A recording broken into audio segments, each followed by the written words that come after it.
आज की कहानी बहुत ही अद्भुत है और यह एक छोटे भाई वीर, बहन सुहानी और नागराज पर आधारित है। इस कहानी का नाम है नागराज का आशीर्वाद। बहुत समय पहले एक छोटा सा गांव था। गांव के पास एक घना जंगल था। जंगल में एक नदी भी थी। इस गांव में वीर और उसकी बड़ी बहन सुहानी रहते थे। वे साधारण परिवार से थे, लेकिन वे ईमानदार और मेहनती थे। एक दिन वीर और सुहानी जंगल में घूमने गए। वीर ने कहा, दीदी, यह जंगल कितना सुंदर है। हर बार यहाँ आकर मुझे लगता है कि यह हमें कुछ सिखाना चाहता है।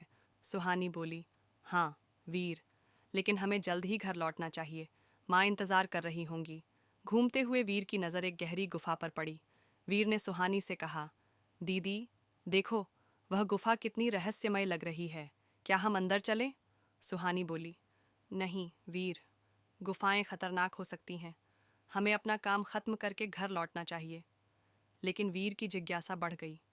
उसने अपनी बहन से कहा, बस एक बार अंदर झांक कर आता हूँ, मैं सावधान रहूंगा। सुहानी ने उसे चेतावनी दी, लेकिन वीर गुफा के अंदर चला गया। गुफा के अंदर वीर ने देखा कि वहां घना अंधेरा था, लेकिन थोड़ी दूरी पर एक हल्की चमक दिखाई दे रही थी। जब वह उस चमक के करीब पहुंचा तो उसने देखा कि वहां एक विशाल चमकीला नीला सांप सो रहा था। यह नागराज थे। वीर डरने के बजाय साहस दिखाते हुए धीरे धीरे उनके पास गया और हाथ जोड़कर प्रणाम किया।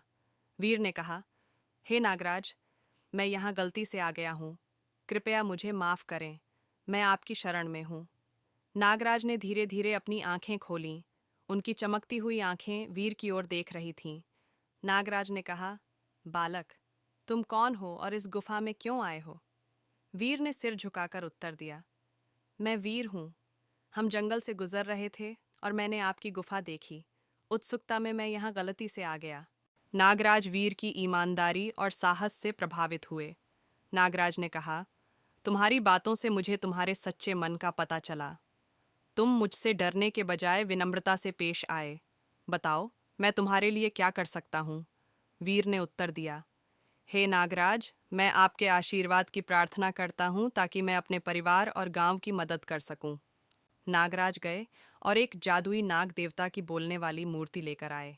फिर नागराज ने मंत्रों से जादू किया और वह मूर्ति बोलने लगी। मूर्ति ने अपने नाग सेवक को आदेश दिया कि वह स्वर्ण कलश वीर को दे दे।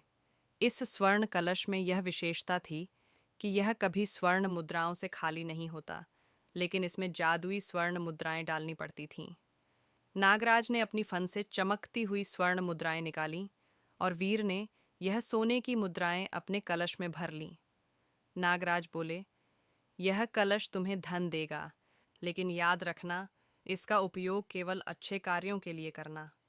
अगर तुमने इसका दुरुपयोग किया तो यह तुम्हारे पास नहीं रहेगा। वीर ने नागराज को फिर से प्रणाम किया और उनका आशीर्वाद लिया। वीर बहुत खुश था। उसने नागराज से वादा किया कि वह इन सोने की मुद्राओं का उपयोग गांव की भलाई और गरीबों की सेवा में करेगा। वीर खुशी खुशी गुफा से बाहर निकला और सुहानी को सब कुछ बताया। सुहानी आश्चर्यचकित होकर कहती है, नागराज ने तुम्हें यह दिया? यह अविश्वसनीय है। हमें इसका उपयोग सावधानी से करना होगा।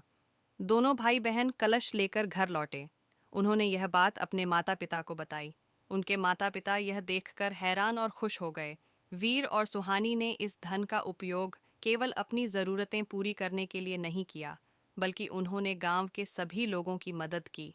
गांव के लोगों ने कहा, वीर और सुहानी ने जो किया वह प्रशंसनीय है। यह परिवार हमारे लिए प्रेरणा है। यह कहानी हमें सिखाती है कि सच्चाई, ईमानदारी और अच्छे कर्म हमेशा हमें जीवन में ऊंचाइयों तक पहुंचाते हैं। दूसरों की मदद करना हमारी सबसे बड़ी पूंजी है। यह विस्तृत कहानी बच्चों को साहस, ईमानदारी और परोपकार की शिक्षा देती है। यदि आपको यह कहानी पसंद आई हो तो इसे लाइक करें, शेयर करें और ऐसी ही मज़ेदार और शिक्षाप्रद कहानियाँ सुनने के लिए हमारे चैनल को सब्सक्राइब करें। साथ ही बेल आइकन को दबाना न भूलें ताकि हमारी अगली कहानी सबसे पहले आप तक पहुँचे। धन्यवाद।